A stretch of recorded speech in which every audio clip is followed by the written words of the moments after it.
Ouh.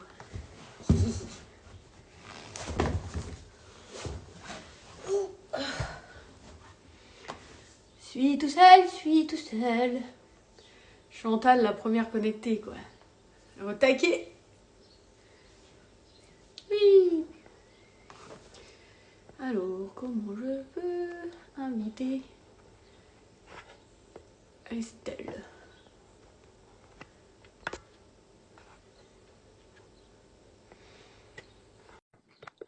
Coucou tout le monde. Hey! Ça va? Salut ma belle, ça va? Et toi? Oui, je suis contente de te voir. Ça fait longtemps? Oui, t'as l'air en forme? Bah oui, ça va, ouais, ouais. Ça va? Tu n'es pas trop fatiguée? Non, ça va. Tout le monde me dit de me reposer, mais ça va, je suis pas trop fatiguée. Bon non, ça va si tu te... Faut s'écouter. Bah Quand tu oui, seras fatiguée, tu t'arrêteras. C'est ton style en plus. Tu es c'est super ça. active, donc... Il y a ma mère qui est au taquet, hein. Coucou Estelle. Allô. Qui c'est qui est au taquet? Ma mère. Ah, ta maman! Bonjour Chantal! Comment ça va? Bon, du coup, Alors, attends, il y a la est-ce poule. qu'on attend... Est-ce que Mathieu est là? Non, il est parti faire du sport pour éliminer les bonbons avant la pesée. Ah, énorme! Mais alors, attends, qu'est-ce que j'ai fait? C'est quoi cette histoire de filtre là? Mais non, je ne peux pas faire ça. Ouais, t'as un Bon, filtre. bon, on attend un petit peu ou on démarre? Bah comme tu le sens. Écoute, bon, bah, on est déjà assez nombreux. Donc, tu as eu une super bonne idée Ouais. de thème. Moi, je trouve ça super parce que c'est quelque chose qu'on aborde souvent en thérapie, même pas que dans la vie. Mhm. C'est le fait de se recentrer sur soi. Et je trouve ça vraiment bien que tu aies choisi ça. Et je voulais te demander si, justement, tu avais fait cette expérience de te recentrer sur toi. Oui, bah en fait déjà c'est les gens qui m'ont proposé ce thème parce que j'avais dû aborder le sujet lors de question-réponse. Et en fait, pour la petite histoire, j'ai eu beaucoup de relations, mais qui menaient un peu nulle part et qui n'étaient pas, bah, enfin, voilà, qui menaient nulle part simplement. Et j'ai eu une relation notamment qui a été très toxique, qui a duré quand même bien 5 ans, et de laquelle j'ai eu du mal à me défaire en fait. Et à un moment donné où je me suis rendu compte que j'attendais de quelqu'un qui puisse m'aider et qui puisse me sortir de cette situation où j'étais pas bien. Enfin, en fait, je me reposais beaucoup sur les autres. En tout cas, j'en attendais beaucoup des autres. Et je me disais que c'était en trouvant quelqu'un que j'allais pouvoir être bien dans ma vie en général. Et à un moment donné, bah, à force de chercher, tu trouves pas, en fait.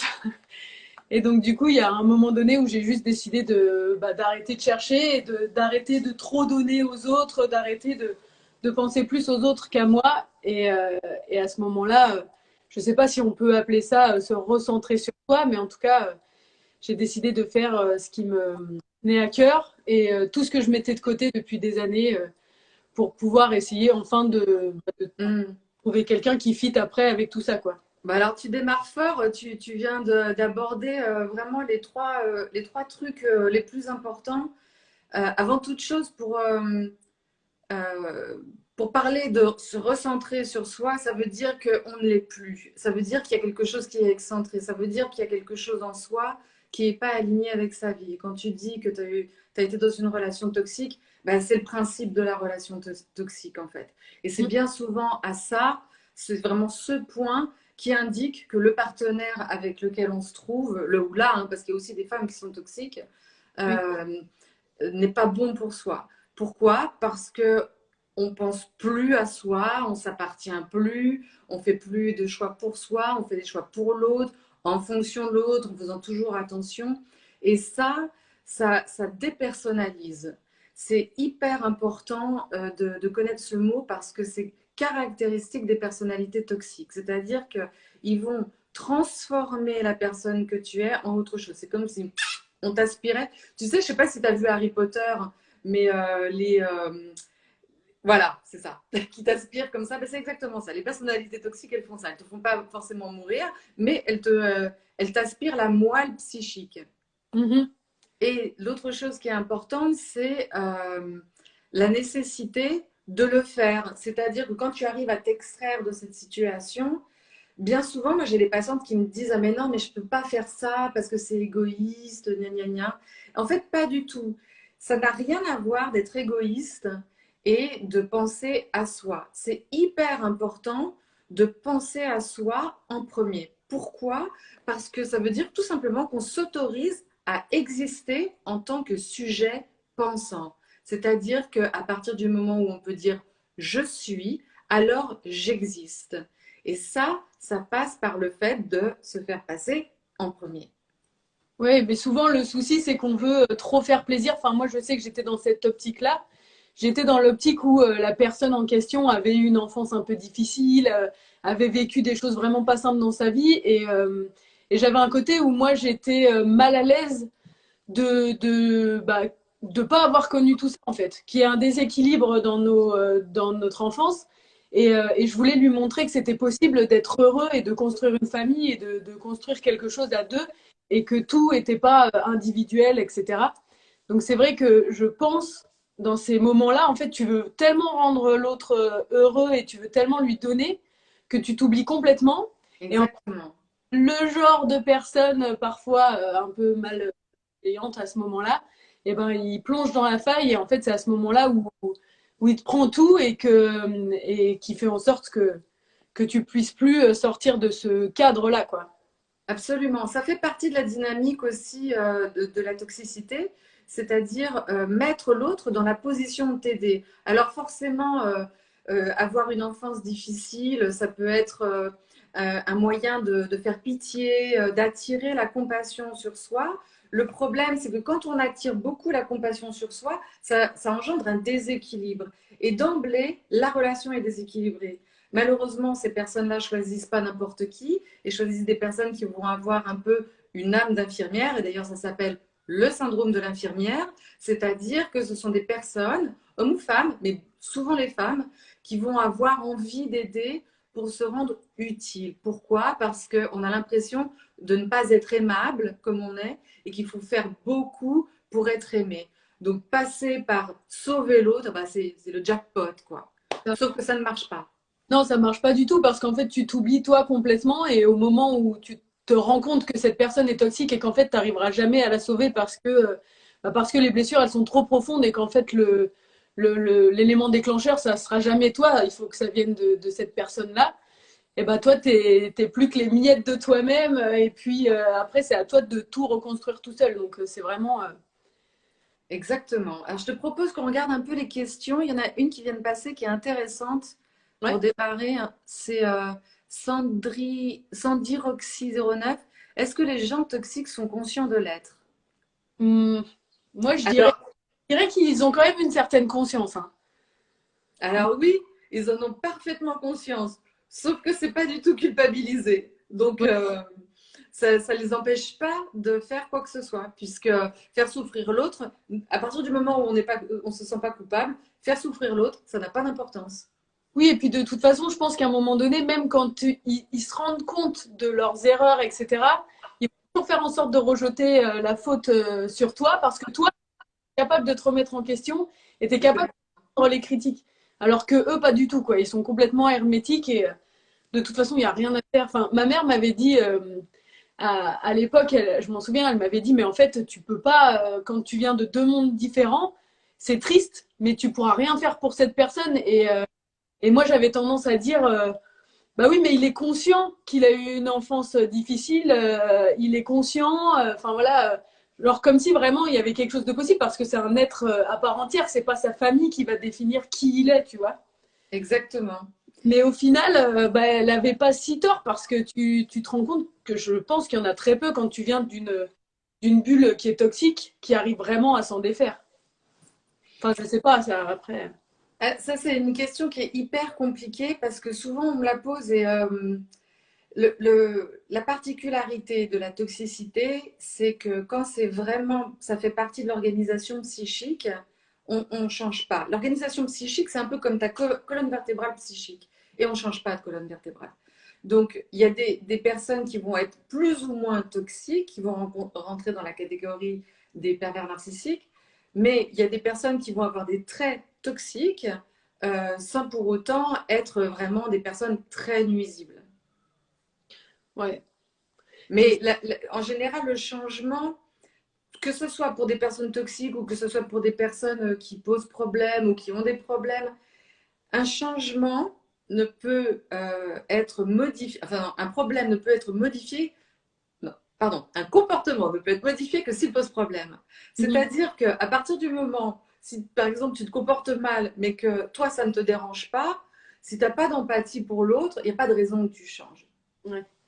Il faut que ça te pose problème. Et le problème, ce serait alors de dire, ah oui, je fais souffrir ma partenaire, il faut vraiment que j'arrête de faire ça. Mais Alors, les toxiques ne font pas ça.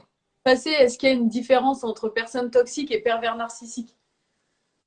Oui, ben c'est ça en fait. C'est-à-dire qu'il y a une question d'organisation psychique. La perversion narcissique fait partie des organisations limites de la personnalité. Il y a deux types de perversion, la perversion sexuelle et la perversion narcissique. Et parfois, là on a le jackpot, il y en a qui font les deux. Mais en général, c'est très rare. Euh, pour les pervers narcissiques, il y a une vraie organisation avec un tableau clinique, un vrai comportement, etc. Et puis, il peut y avoir des personnes qui ont des traits pervers ou des comportements toxiques, mais ça ne va pas être la caractéristique majeure de leur personnalité. Donc, ils ne vont pas être dans la catégorie. Ils vont juste avoir des traits. On parle de coloration de la personnalité, on ne parle pas d'organisation psychique. Mais Ouais. ça peut quand même poser problème au niveau relationnel, évidemment. Ouais. Mais je m'en souviens que moi, ce qui m'a aidé en tout cas à sortir un peu de ce schéma-là et de réussir à me détacher de cette personne, c'était de me rendre compte qu'en fait, en parlant un peu autour de soi, parce que souvent, tu as un peu honte, tu sais, quand il se passe des trucs pas très cool dans ta vie, t'oses pas forcément en parler à tout le monde. Et du coup, je m'étais rendu compte que en parlant, qu'en fait, ça arrivait à plein de gens. Et cette personne-là, moi, j'avais tendance à le mettre à part, à dire, voilà, il est unique, son cas, il est particulier, il a vécu ça, ça, ça, c'est difficile.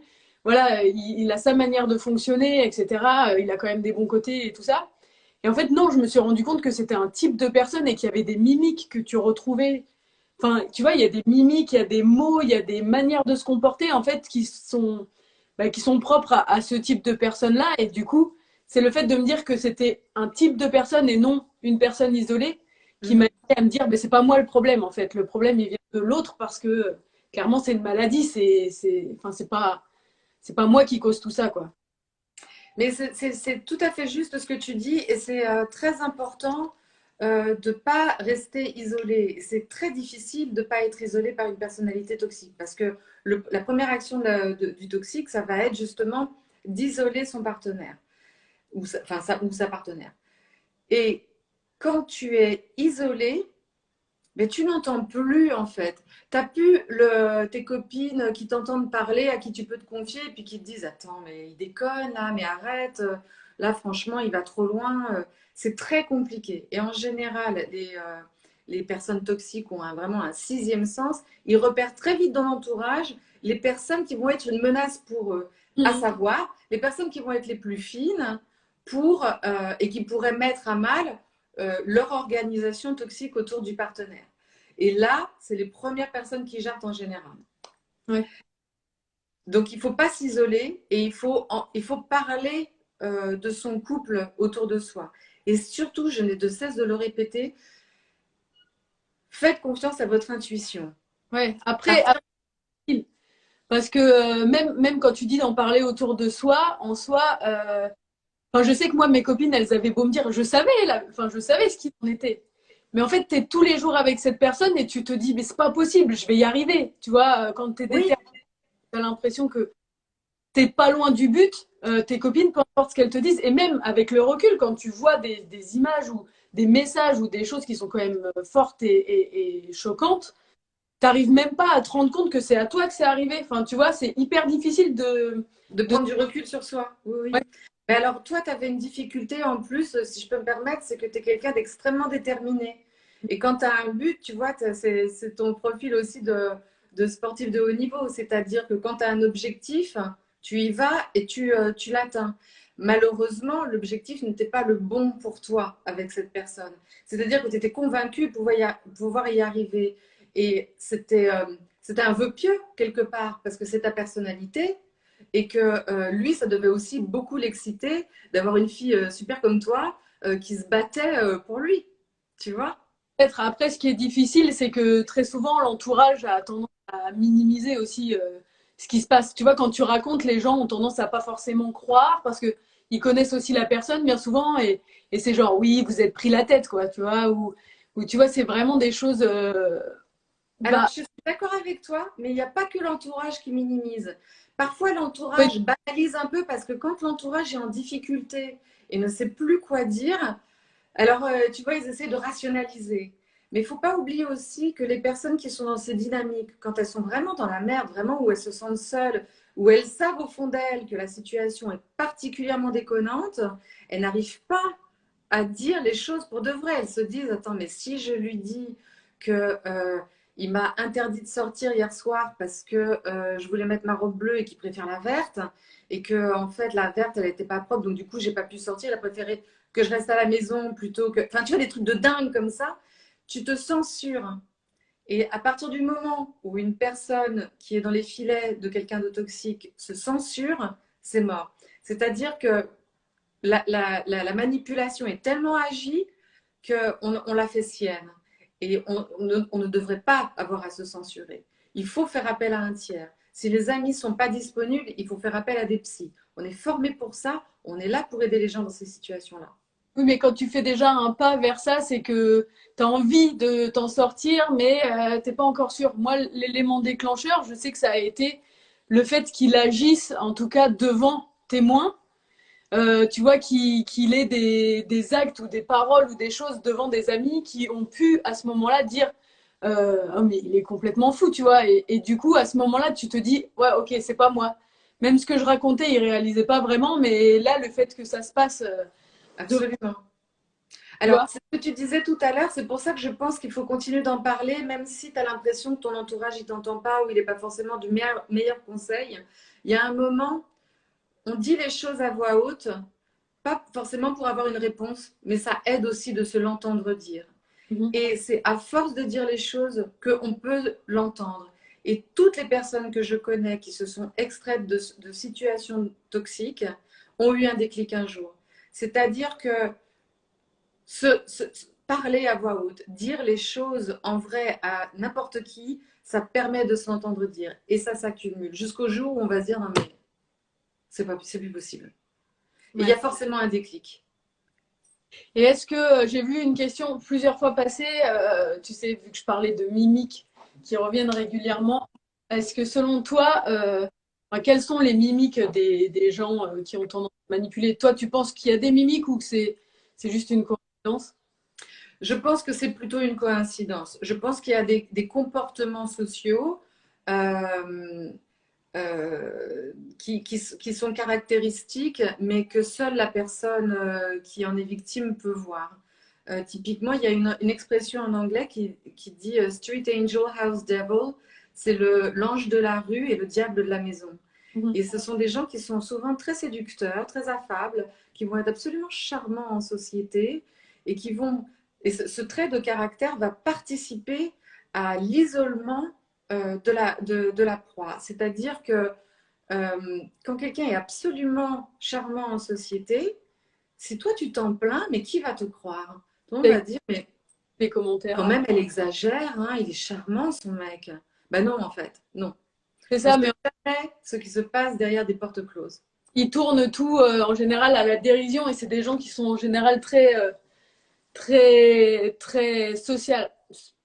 ah ben oui, oui, absolument. Oui, oui, ce sont des gens qui sont dans la séduction, qui vont être charmants et qui vont tout faire pour s'aimer et se créer des alliés. Mm. Mais ça se voit beaucoup, par exemple, dans le contexte du travail, parce que, bien sûr, ces gens travaillent, ils ne sont pas mieux au travail, et ils peuvent faire exactement la même chose, c'est-à-dire harceler moralement une personne et être absolument délicieux avec les autres. Ce qui fait que la personne, quand elle va essayer de se rebeller ou de dire quelque chose de son mal-être, et personne ne va la croire. Ça va être très compliqué de trouver des alliés et c'est ce qui pose problème dans les cas de prud'homo, de harcèlement au travail, c'est que vous avez besoin de témoins et là, c'est une autre paire de manches pour en trouver. Mm. Alors, qu'est-ce qu'il y a d'autre? Ouais, mais en général, je pense que c'est des gens qui manquent énormément de confiance en eux et qui se reposent sur nous, enfin sur les gens, en tout cas qui vampirisent un peu pour reprendre leur confiance et que nous, du coup, ça nous retire la confiance de base qu'on avait. Et c'est là où on se retrouve détruit et justement où on en revient au se recentrer sur soi et essayer d'être un peu plus égoïste pour se reconstruire et pour être fort et prêt à accueillir une nouvelle relation. Exactement. Et alors, toi, qu'est-ce que tu as fait concrètement pour te recentrer sur toi, justement? Alors, bah, moi, en fait, il y a un moment donné où je me suis dit, arrête de chercher, ça sert à rien de chercher la personne qui va pouvoir t'aider à chercher. Bah, voilà, oui, c'était clairement ça, en fait. Je me disais, tout ce qui me manque, c'est un homme, et puis il faut absolument que je trouve, et à trop vouloir chercher, bah, je ne trouvais pas. Hmm. Et du coup, je me suis dit, bon, écoute, et puis pareil, tu sais, j'avais tendance à toujours me mettre de côté. Donc, j'étais toujours là pour les autres, pour mes amis, etc. Quand les gens m'appelaient, même si j'avais des choses de prévues pour moi, j'annulais toujours pour privilégier bah, les autres, les amis qui en avaient besoin, les boire un verre à droite, à gauche, accompagner les uns les autres. Hmm. Puis, ok, c'est bon, il y a un moment donné, je vais arrêter de me trouver des excuses, genre, ah, j'ai encore pas pu faire de sport cette semaine, j'arrive pas à perdre du poids parce que bah il y avait un verre ici, il y avait un truc là, machin. Donc du coup, je me suis dit arrête de trouver des excuses. Tu veux par exemple faire ton sport, et bah tu te lèves plus tôt les matins. Enfin voilà, j'ai décidé d'arrêter de me trouver des excuses pour tout et n'importe quoi et de dire aussi non, d'apprendre à dire non et ça c'est très très difficile. C'est très difficile. D'apprendre à dire non aux autres et puis de Et oui à soi. ouais voilà, c'est ça. C'est le plus dur, je crois, hein. Hmm, hmm. Absolument, c'est très difficile. Surtout que quand tu as passé beaucoup de temps à faire passer les besoins des autres, enfin surtout de l'autre avant les tiens, c'est comme de se retrouver tout brutalement seul. Et de fait, tu l'es, mais sans aucun repère. Et c'est vachement difficile de se reconstruire et de retrouver un peu des nouveaux repères. Je pense que le meilleur moyen, c'est de faire simple sans se fixer des objectifs. Bon, toi, tu as toujours eu le sport, donc tu avais quelque chose qui était très structurant pour toi. Mais quand on n'a pas une activité ou une passion comme ça très structurante, moi, je pense qu'il faut passer par les basiques, c'est-à-dire se faire plaisir. Mais que ça passe par tout et n'importe quoi, c'est-à-dire marcher au soleil plutôt qu'à l'ombre, rester dans son canapé à se faire un McDo, rouler en boule dans le canapé en écoutant la pluie tomber. Enfin, que des choses qui peuvent faire plaisir sans se juger. Parce qu'après avoir passé énormément de temps à être jugé, critiqué, questionné, tout le temps à devoir rendre des comptes, à avoir quelqu'un qui remet tout le temps en doute qui tu es et ce que tu fais et ce que tu penses, c'est hyper important d'être ce qu'on veut être, penser ce qu'on a envie de penser et se comporter exactement comme on a envie de se comporter. Alors il y a une question qui revient pas mal, c'est comment apprendre à dire non. Et moi, tu te souviens, je t'en avais parlé parce qu'après l'émission, ce qu'il faut savoir, c'est que je suis allée voir Estelle pour d'autres soucis, pas du tout des soucis de couple ou quoi que ce soit. Et parce que bah, j'avais tendance encore à penser plus aux autres qu'à moi-même. Et le problème, c'était de dire non. Et parfois, ça passe par le mensonge, entre guillemets. Tu sais, quand tu as une copine, par exemple, qui t'appelle et qui dit, t'es dispo ce soir? Par exemple, moi, je sais que si j'avais prévu de me faire mon petit truc de mon côté solo en me disant, ah cool, j'ai une soirée pour moi, et ben quand on me dit t'es dispo ce soir, ben je vais être obligée de dire oui en fait. Tu vois, j'arrive pas à mentir. Mm, Bah non, en fait j'avais des trucs de prévu parce que la personne elle va pousser un peu plus loin. Tu sais, elle te connaît. Bah, tu fais quoi? Normalement t'as rien de prévu, etc. Et au final tu finis par craquer et dire bon bah ok si tu veux on se voit. Et donc le temps que tu avais prévu pour toi finalement il passe encore à la trappe et donc ça c'est assez difficile. Je sais pas si tu as des conseils là-dessus, comment réussir. Alors, c'est très compliqué parce que la capacité de dire non, ça remonte beaucoup à l'enfance. C'est-à-dire que si tu as eu la place dans l'enfance de grandir avec des parents qui avaient pas particulièrement d'attente, qui t'ont laissé faire ce que tu voulais, mais en te mettant des limites et sans que tu aies besoin d'en faire des caisses pour leur plaire ou des choses comme ça, c'est beaucoup plus facile. Les filles ont toujours du mal à dire non, plus que les garçons, parce qu'il y a vraiment aussi un biais de la société qui fait que les filles doivent toujours être aimables et sympathiques et ne pas avoir d'émotions trop fortes pour déranger personne. Donc je pense que quand tu es une fille, c'est toujours un peu compliqué de dire non, plus que pour les garçons. Et puis, quand tu grandis en tant que femme et que tu prends quand même quelques râteaux amoureux et que tu vois, c'est pas évident, ben, ton image de toi-même, elle en prend un coup. Donc, quand tu commences à penser que bah, t'es pas tellement aimable ou que c'est un peu plus compliqué ou qu'il faut faire attention, c'est difficile. Tu as l'impression qu'il faut absolument faire des choses pour être aimable et pour être accepté et pour qu'on t'apprécie. Et à ce moment-là, c'est mort, t'es dans le oui et t'es plus dans le non. Et puis, Alors que, tu vois, voilà. Et puis, il y a aussi la question de l'entourage. C'est-à-dire qu'il y a des vrais amis s'offusqueront pas si tu dis non pour une soirée, tu mhm, vois. Alors que si tu as peur de perdre quelqu'un en lui disant non, ben c'est parce que tu perdras pas grand-chose à perdre cette personne. c'est vrai. Je m'en suis. Je me souviens. Bah, alors, qu'est-ce qui revient aussi régulièrement? En fait, il y a pas mal de questions, mais je les oublie. Et j'ai pas de mémoire en ce moment, je te l'ai dit. Ah bah oui, c'est la petite qui prend toute ta matière grise. Alors, Alors, il y a des questions. savoir dire non, c'est s'affirmer, absolument. Mais c'est typiquement, tu vois, à l'âge de 2 ans, les petits, tu verras ça avec ta petite. Quand les enfants commencent à dire non, c'est la grande période du non, c'est les 2 ans. C'est non, non, non, non, non, non, non. Alors il y a un mimétisme parce que les enfants commencent à faire des conneries, ils se déplacent, ils commencent à toucher à tout, et donc les parents passent beaucoup de temps à dire non. Mais c'est aussi très structurant pour l'enfant de dire non, parce que ça veut dire qu'il a intégré les limites qu'on lui donne, et puis il en fait l'expérience, donc il essaye d'en mettre aux autres, il essaie d'en faire qu'à sa tête et il apprend à se positionner par rapport au monde qui l'entoure.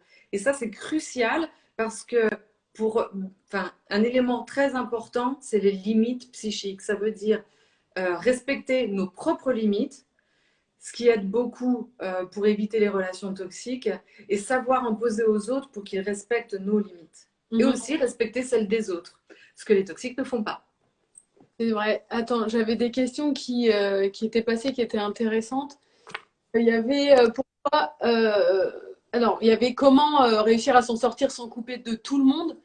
Mais moi, je répondrais à ça. Moi aussi, j'ai dû me couper de beaucoup d'amis suite à cette relation, mais c'était nécessaire parce que sinon, on parlait toujours de cette personne et puis même, il avait des nouvelles enfin, via les autres, etc. Et donc, à un moment donné, tu te rends compte que, bah, en fait, comme a dit Estelle, ces personnes-là, au final, elles n'étaient pas si importantes que ça dans ma vie parce que, bah, au final, elles ont pris le choix d'épauler, on va dire, l'autre personne toxique. Donc, vaut mieux se débarrasser de tout. Et même si tu as l'impression d'être seul, il te suffit de un ou deux amis et puis c'est bon, tu peux te Alors, reconstruire. tu sais, il y a aussi une période qui est hyper compliquée, c'est quand tu es dans une relation toxique et que tes amis te mettent en garde, la période où tu es encore en montée d'amour et que tu es encore à te convaincre que tu aimes cette personne, etc., etc., c'est toi qui peux rompre les liens avec tes propres amis, pensant que c'est la bonne chose à faire, identifiant que tes amis ne sont plus tes amis, qui ne comprennent pas ta relation, et, gna, gna, gna, et du coup, tu préfères les quitter. Alors ça, c'est un réflexe, ça arrive très souvent que des nanas fassent ce choix-là.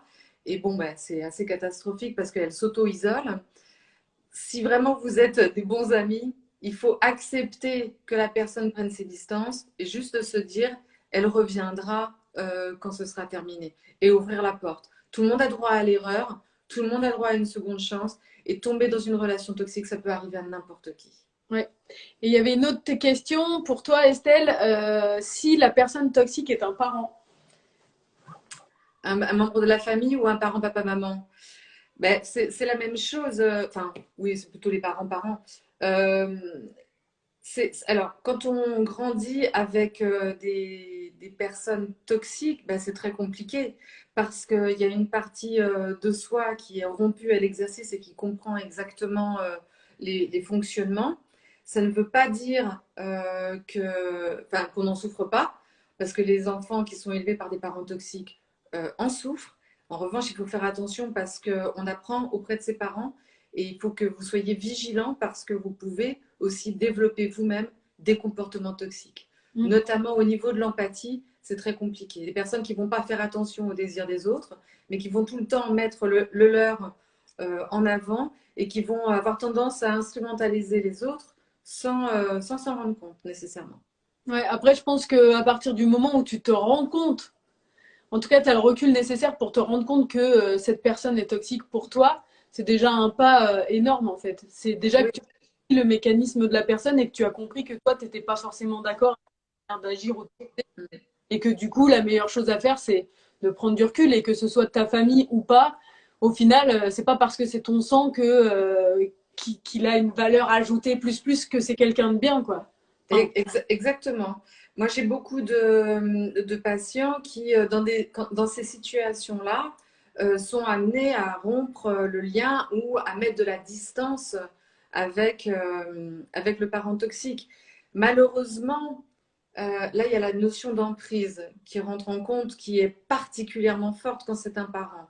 Elle oui. est déjà forte avec un partenaire, mais quand c'est quelqu'un qui t'a mis au monde qui est comme ça, ou enfin en tout cas qui t'a élevé qui est comme ça, c'est très très compliqué de s'en sortir parce que l'emprise agit même à distance.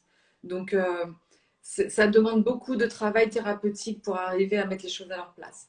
Ouais. Et j'ai quelqu'un aussi qui dit en gros qu'elle aimerait mettre en garde sa sœur ou quelqu'un comme ça, qu'elle sait pas comment faire. Le souci, c'est que comme on le disait tout à l'heure, à partir du moment où la personne n'a pas décidé d'elle-même de prendre du recul ou de s'éloigner de cette relation, elle y retournera toujours. Et même si ça paraît incompréhensible, le fait qu'elle y retourne ou qu'elle ou qu'il, hein, parce que oui, ça arrive aussi. Absolument. Mais bah, en fait, il faut juste laisser le temps et être patient. Alors même si c'est exaspérant, je pense parfois parce que tu te répètes, t'arrêtes pas de dire mais regarde, ce gars, il est pas fait pour toi, il est pas fait pour toi. T'as vu, il y a telle et telle preuve. Mais à partir du moment où ça vient pas de toi, de toute façon, Moi, je pense que quand on fait partie de l'entourage proche, euh, il y a un moment, il faut lâcher prise. On ne peut pas sauver quelqu'un qui ne veut pas être sauvé, qui ne peut pas entendre. Ça ne fonctionne pas. Et à force d'insister, ça peut être contre-productif. Ça culpabilise la personne qui ne peut pas se dépêtrer et ça risque de rompre le lien avec la personne qui veut l'aider. Donc le mieux, c'est de dire, écoute, je cautionne pas, enfin, je ne suis pas fan de la personne avec qui tu es. J'ai mon opinion sur cette personne.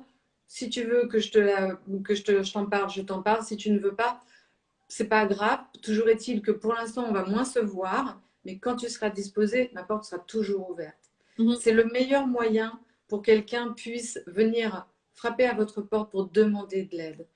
Et ça ne manquera pas d'arriver. Ouais. Donc ensuite, j'ai vu passer en gros après tout ça, comment on arrive à la rencontre, tu vois, genre ok, on arrive à se détacher de cette personne toxique. Et pour faire le lien, je pense que, enfin en tout cas, je prends l'exemple parce que je sais le sujet. Mais tu sais, après j'ai essayé d'avoir d'autres relations en me disant, ben voilà, j'ai vécu ça, mais une nouvelle personne va me prouver que tout n'est pas comme cette relation toxique et que je vais réussir à reconstruire quelque chose et avoir une relation normale. Et au final, ça a été les pires décisions de ma vie, je crois, parce que, enfin non, j'exagère un peu, mais ça n'a pas été de bonnes décisions parce que en fait, déjà, tu fais souffrir l'autre avec qui tu te mets parce que tu fais que comparer. Et Oui. en fait, toi, t'as pas réappris à t'aimer réellement. Donc, tu peux pas être bien dans une relation. Et du coup, l'autre, lui, il t'aime et puis il envisage quelque chose avec toi, etc. Mais toi, tu es juste bloqué. C'est impossible de te projeter et de te reconstruire en pleine relation. Enfin, pour moi, en tout cas, Mm, mm. et Je suis d'accord avec toi et malheureusement, tu es obligé d'essayer. C'est-à-dire que quand tu te sépares d'une relation comme ça, quand tu arrêtes une relation comme ça, il y a une période où tu te recentres sur toi il y a forcément un moment où tu vas faire une nouvelle rencontre. Alors, effectivement, tu arrives dans cette nouvelle rencontre un peu comme en mode hérisson, tu vois, où tu es hyper réactive. C'est normal, c'est un comportement de peur. Et ça s'appelle un conditionnement aussi, c'est-à-dire que quand tu t'es pris des coups psychiques dans la gueule, eh ben, tu as peur d'en t'en prendre à nouveau. Donc, c'est ce qu'on appelle hyper vigilant. Mm. Et ça met l'autre souvent en difficulté et ça peut faire rater une relation. Mais malheureusement, il faut essayer. Je vois des patientes qui me disent: ah mais non, mais moi j'ai trop souffert, je me remettrai jamais avec personne. Ça n'a aucun sens. Ça n'a aucun sens. Oui, Parce que non. la vie est longue, parce que même à 70 ans, on peut rencontrer quelqu'un, même à 80 ans, on peut rencontrer quelqu'un. On n'est pas fait pour vivre seul. Il faut essayer. Et malheureusement, il ne faut pas essayer qu'une fois. Il y a des gens qui ont la chance, après une relation tordue, vont tomber sur la perle rare et vont pouvoir l'apprécier et se mettre en couple. Mais d'autres, comme toi, tu as fait l'expérience, ben, ça prend plus de temps. Oui, il va y avoir un peu de peau cassée, ben, tant pis, c'est la vie. Malheureusement, c'est comme ça. Après, moi, j'étais à un point où, en fait, il y a des gens qui ont demandé c'était il y a combien de temps? C'était il y a 5 ans ou 6 ans. Et pendant tout ce laps de temps, pendant les 5 ans ou quoi, je suis même allée consulter parce que j'avais l'impression d'être plus capable de ressentir quoi que ce soit, tu vois. Que ce soit de l'amour, tu vois, j'avais l'impression d'être juste vide. Et Ben oui, j'avais quelqu'un qui me donnait énormément. En fait, je savais plus ce que c'était vraiment, tu vois, je savais plus doser en fait. oui, Et je pense que vraiment, il m'a fallu ce temps seul pour vraiment faire ce que j'aime, pour réapprendre à m'aimer toute seule, tu vois, et à être mm, moi, je pense quelque part, même si je suis pas quelqu'un qui va dire ouais, je me trouve trop bien, machin, je suis pas du tout comme ça.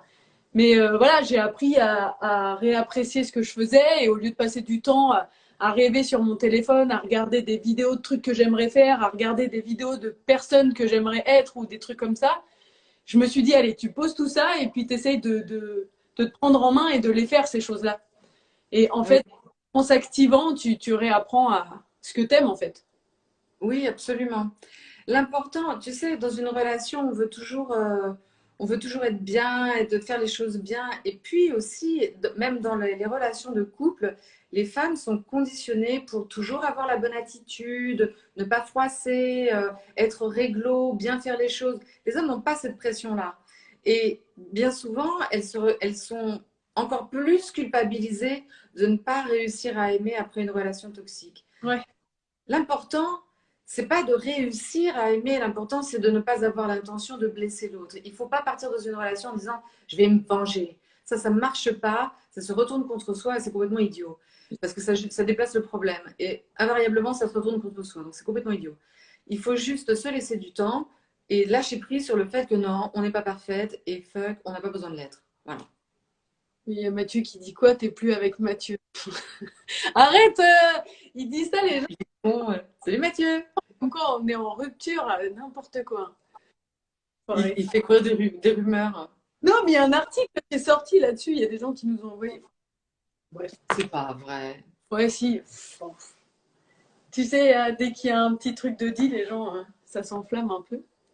Mais Aïe, aïe, aïe. oui, pour en revenir à ça, aux relations, après, je pense que chacun le vit différemment, hein. Il y en a peut-être qui vont réussir à trouver quelqu'un et à se reconstruire avec cette personne.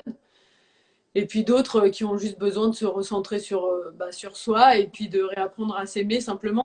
Et il y avait une question qui disait, est-ce que nos comportements attirent les mauvaises personnes? Et personnellement, je dirais que oui, je sais pas ce que tu en penses, mais je pense vraiment que quand Ah, t'es coucou Mélina.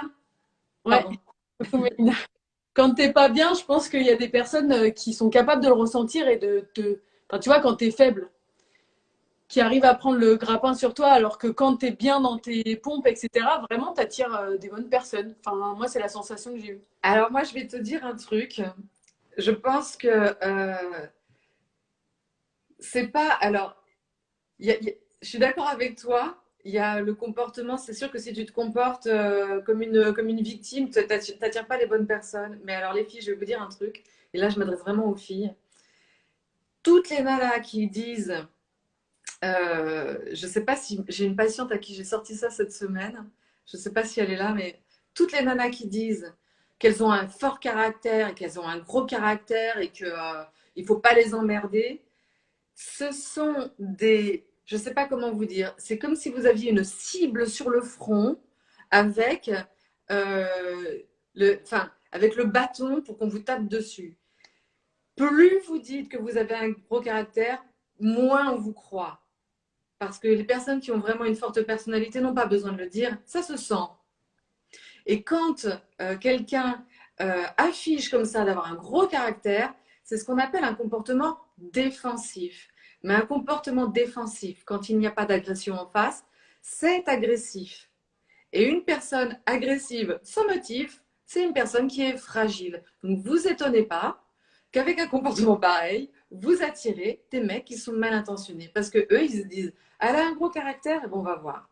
Et invariablement, ces mecs-là vont développer des trésors de séduction jusqu'à ce que la nana tombe dans le panneau et après, c'est mort. Donc arrêtez avec les gros caractères. Soyez vous-même, soyez normal, vulnérable, par moments fort, par moments pas. Et c'est tout. Soyez vous-même. Comment? Je dis, c'est pas une honte non plus de montrer ses faiblesses parce que souvent, tu sais, il y a plein de gens qui osent pas dire les choses ou même dire simplement à un mec, bah oui, je te trouve beau et oui, tu me plais. En fait, tu sais, il y a des filles, elles ont tellement peur du râteau ou des trucs comme ça parce qu'elles ont une estime d'elles Ah un peu ouais, ouais. bas. Et moi, franchement, maintenant, enfin avant en tout cas, Mathieu, je ne drague plus, mais avant, en tout cas, j'avais plus aucune gêne à dire à quelqu'un, bah oui, tu me plais en fait, et puis si c'était pas réciproque, bah à la limite, tant pis pour lui. Et le plus gêné des deux, c'est pas celui qui avoue ses sentiments ou qui avoue ses faiblesses, tu vois. Enfin, c'est pas une faiblesse d'ailleurs de le dire, je pense. Mais non, au contraire, moi je trouve qu'il faut vraiment beaucoup de force de caractère pour dire à quelqu'un tu me plais. Surtout quand on pressent que ça va pas être réciproque. C'est pas grave. On ne peut pas plaire de manière universelle. Donc il faut aussi accepter que des personnes disent merci mais non merci. Je pense que tout le monde s'est pris des râteaux dans sa vie et ça tue pas. C'est juste un petit moment de gêne, un petit peu de vexation et puis on passe à autre chose. Et au final, Quelqu'un l'assumer te rend plus. Enfin, tu vois, qu'est-ce que tu veux, qu'est-ce que la personne peut te répondre? Ah, mais c'est exactement ça. Il faut assumer et juste être soi-même, enfin, être plus simple. Il faut arrêter de développer des comportements, de stratégies, de machins, de trucs. Oh. Attends, il m'a répondu il y a 5 minutes, je vais pas lui répondre tout de suite parce que sinon il va croire que je suis au taquet. Oui, bah ça, le truc du. Oui, bah oui. Ça, on a tout attendu à côté du téléphone avec en groupe sur WhatsApp. Je mets une virgule, je mets pas de virgule. Euh, Mais ça fait vraiment la fille. Si je mets un point, ça fait vraiment la fille sèche, quoi. Enfin, on a tout fait ça, ne vous inquiétez pas. On a Il y a tout fait ça. quelqu'un qui a demandé, ça veut dire que si on est déprimé, on a fait rage cette bonne personne. Je te laisse répondre. Ben, ça dépend des raisons pour lesquelles on est déprimé. C'est pas, on peut faire des rencontres à n'importe quel moment de la vie. Il faut qu'il y ait de la place dans son cœur pour faire une rencontre. Si vous êtes déprimé à cause du travail, il n'y a pas de raison que vous ne tombiez pas amoureuse. Si vous êtes en train de pleurer encore toutes les larmes de votre corps sur votre ex, bah non, ça va pas marcher parce qu'il faut un peu de place. Le mec, il va pas arriver avec une boîte de mouchoirs en disant bah attends, on va pleurer ton ex ensemble. Ça n'a aucun sens. Donc il faut faire de la place. Et je pense qu'il y a des primes et des primes. Après, il faut pas non plus attendre de l'autre qu'il vienne vous sauver, que le mec ait le syndrome de l'infirmier. Et il faut pas non plus attendre d'un homme qui vienne vous réparer, ni d'une femme, ni de qui que ce soit. Pour Mm. être réparé, on va chez le psy. C'est ici que ça doit se régler. Ouais. Et après, il faut, enfin, dans ce que je pense moi, en tout cas, c'est d'essayer de voir le positif dans chaque. Que nous, en tout cas, les Français en général, je trouve, on a tendance à vite voir le négatif. Tu vois, dans une situation où on aime beaucoup se plaindre, tu sais, en général. C'est pas drôle quand tu vas voir tes copines et que t'as pas de potin un peu négatif ou de trucs un peu, tu vois. Je trouve qu'on pousse beaucoup là-dedans. Il faut qu'il y ait du négatif, sinon ta vie, bah, elle est ennuyante, quoi. Alors qu'au final, non, tu peux trouver du positif dans toutes les situations et c'est ça aussi qui t'aide à avancer et puis à être joyeux dans tous les jours, quoi. Il y a VB Vénitienne qui dit comment on fait de la place. Eh ben, comme dans tes placards. Tu sors tout, tu tries et tu ranges. Il y a des choses qu'on jette et il y a des choses qu'on garde. Avec, avec l'espace psychique ou affectif, c'est la même chose.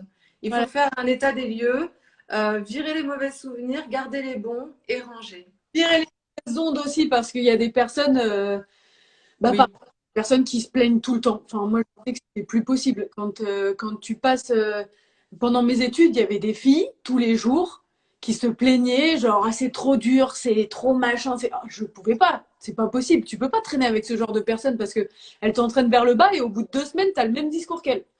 Donc, en fait, exactement. il faut s'éloigner, faire sa petite vie. Mais tu sais, les personnes qui sont extrêmement négatives, qui ressassent, c'est aussi un trait manipulatoire parce que ça force l'empathie et en fait, ces personnes se gargarisent d'avoir énormément d'attention sur elles. Ouais. Donc, il faut faire attention parce que c'est une forme de toxicité aussi. Et il faut faire attention de se prémunir de ça. On peut avoir une copine qui déprime, ben, ça arrive, mais si c'est la copine qui est tout le temps en train de se plaindre, en train de demander de l'aide, de solliciter de l'attention, des Kleenex, des machins, des trucs. Non, il y a un Et moment où il faut faire attention. que tu t'oublies complètement, quoi. Oui, exactement. Il faut faire attention, il ne faut pas se faire bouffer. Ouais. Bah, je pense qu'on a fait pas mal le tour. Euh, Après, comment savoir si c'est la bonne personne? J'ai vu passer cette question, mais je pense que simplement, tu es juste toi-même, tu n'as plus à réfléchir et à te dire, si je dis ça, il risque de me taper ou de s'énerver ou de machin. Ou toi, tu te poses même plus la question, en fait. Tu es, juste toi-même et l'autre, t'accepte juste comme t'es, quoi. Moi, je pense que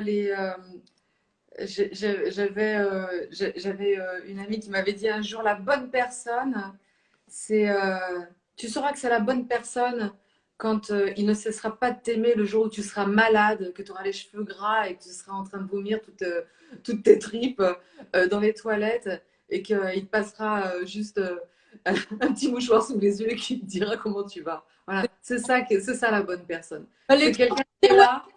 je l'ai mis au test. Qu'est-ce qu'il y a? Il est resté. Il est resté, c'est bon, tu peux le garder maintenant. Mais oui, non, mais c'est ça, tu vois, c'est quelqu'un qui n'attendra pas que tu modifies ton comportement pour avoir son amour. Et qui ne Il te faut, demandera pas de changer aussi. et qui ne te demandera pas de changer. Alors attention, Ouais. la question du changement, Mm. la phrase on change jamais, moi je pense que c'est pas vrai. Je pense qu'on peut toujours s'adapter. Oui, Moi aujourd'hui, je suis pas la même personne que quand j'avais 20 ans, Dieu merci. Ou non, alors j'aurais été super rasoir à 20 ans. Mais tu vois, je pense que tout le monde change, tout le monde évolue. Et en couple, tu évolues, tu apprends de l'autre, tu modifies tes comportements, tu mets l'autre dans ton vin, tu fais des concessions, tatati, tatata. Donc on peut changer. Mais c'est pas quelqu'un qui va te demander de faire quelque chose contre ta volonté et qui va attendre que tu travestisses qui tu es. oui. Ben, j'avais quelqu'un, par exemple, qui m'a écrit il y a pas longtemps en me demandant, en gros, il me demande de changer de look vestimentaire parce qu'il m'assume pas, en fait, en gros. Il dit que tout est bien, mais par contre, il assume pas mon look vestimentaire. Est-ce que tu crois que je dois changer pour lui? Moi, j'aime bien comme je me. Tu répondrais quoi à ça? Que le mec lui a demandé de changer de style vestimentaire. En gros, il a honte d'elle devant ses. Enfin, en public, j'imagine. Bah, J'ai répondu, je pense que tu peux fuir, hein, parce que bah oui, c'est sûr. Alors, il y a changé de look et changé de look. Ce qui est, enfin, ça dépend comment c'est fait. C'est un peu compliqué de répondre à la question. Si par exemple, le mec il te demande de devenir, je sais pas, un style complètement à l'opposé de ce que t'es, c'est. S'il te demande si Mathieu t'avait demandé d'être gothique du jour au lendemain, tu lui aurais dit, allez, c'est bon. Enfin, mais par exemple, s'il te dit, bah, moi j'aime bien si c'était plus féminine, si tu ouais, t'habilles un peu comme ci, comme ça c'est mignon. Ça peut être juste une demande d'un petit peu plus de séduction. Donc il faut pas se braquer. Ça dépend dans quel contexte c'est fait, dans quel contexte c'est demandé et pourquoi. Quand ça pose un problème, c'est que l'intention n'est pas bonne. Si c'est si ton mec il te demande de te pimper un petit peu parce qu'il a envie que tu te fasses jolie pour t'emmener dans un beau resto, c'est mignon quoi. Et c'est normal. Tu ferais la même chose. T'as pas envie que ton mec il aille au resto en jogging. ouais, bien sûr. Donc Évidemment, c'est une demande qui est tout à fait entendable. En revanche, s'il te demande de changer de look pour impressionner, enfin, en général, c'est pour impressionner ses potes. C'est pas pour t'impressionner lui. Et ça va pas. Une femme ne doit pas être un objet de marchandise, un objet de convoitise. C'est ta femme, t'es fière d'elle, tant mieux. Elle doit pas être là pour rendre tes potes jaloux, c'est complètement con. Oui, puis à partir du moment déjà où tu dis parce que j'ai honte, enfin c'est horrible. Ah mais non, mais quelqu'un qui te dit j'ai honte de toi, bah c'est ciao, hein. Il y en aura un autre qui aura pas honte et qui sera fier. Faut vraiment pas. Il y a des moments où moi j'entends des choses, même dans les lives, tu vois, il y a des nanas qui me posent des questions, mais les filles, mais vous avez le pouvoir de choisir, c'est-à-dire que au deuxième rencard, le mec il trouve que t'es mal sapé, il te dit que tu lui fais honte, mais ne le revoyez pas, c'est pas possible. Ça ne peut pas bien évoluer. Des fois, enfin moi je sais que j'ai été dans cette période où en fait tous tes potes sont maqués et compagnie et que toi t'es un peu laissé sur le carreau et que les soirs t'appelles ah bah non je fais un ciné avec mon mec non je vais boire un coup avec lui machin bah du coup t'acceptes des rendez-vous que t'aurais pas accepté en temps normal et après tu te retrouves dans un espèce d'engrenage bah, parce qu'on en revient au truc que t'arrives pas à dire non quand le gars te dit hey, c'était sympa on se revoit et toi t'es là ouais et non oui trop vite tu vois. Enfin, en fait, des fois, tu es dans un espèce ouais, d'engrenage un peu bidon comme ça et tu t'en sors pas, en fait. Tu vois, ça te passe le temps, mais en même temps, tu te respectes pas, quoi. C'est un peu bizarre. Ouais, alors il faut pas être si dur avec soi-même non plus. Je pense que quand tous tes potes sont maqués et que toi tu es toute seule et tu es toujours seule aux soirées, je pense que c'est un moment qui est très difficile à vivre. Soit il te reste le choix de soit rester chez toi, soit te faire des nouvelles copines qui seront certainement pas très intéressantes parce que tu les choisiras pas pour la bonne raison. Soit, ben, effectivement, ouais, des fois, tu donnes un peu sa chance à un rencard boiteux. Mais bon, tant pis. Tu vois, il y a des moments où on sait pourquoi on fait les choses. On n'est Mm. pas très fiers, mais on n'est pas obligé d'être parfaite. Encore une fois, les femmes n'ont pas à être parfaites. C'est Donc oui, effectivement, on va voir un mec pas très intéressant de rencard de suite. So what? C'est pas grave. C'est pas terrible, c'est pas grave, c'est pas la mort. Il y en aura un autre qui viendra. Et puis en plus, on plaît beaucoup plus quand on est en couple que quand on est seul. Alors, c'est clair. Ah, il y a personne derrière la porte. Et par contre, alors là, je peux te dire, quand j'ai participé à marier, les gens, ils ont commencé à me voir. Là, j'ai plein de gens qui m'ont écrit. Trop, c'est clair. c'est fini. Enfin. Bon, alors, dernière question, parce qu'après, ça coupe au bout d'une heure. Ah oui, alors, personne n'est parfait, bah oui. Moi, je crois qu'on a fait le tour. Oui, on a fait le tour, on a parlé du look, on a parlé Et oui, les relations toxiques peuvent être complètement amicales. oui, aux professionnels. Je valide. Trouver quelqu'un, c'est juste trop difficile.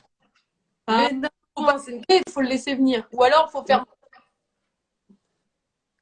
Je suis d'accord avec toi. Il y a des moments où il faut laisser venir. Il faut pas trop essayer.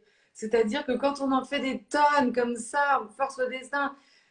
Chez moi, on dit, on fait pas pousser l'herbe en tirant dessus. Ben, pour attirer quelqu'un, c'est la même chose.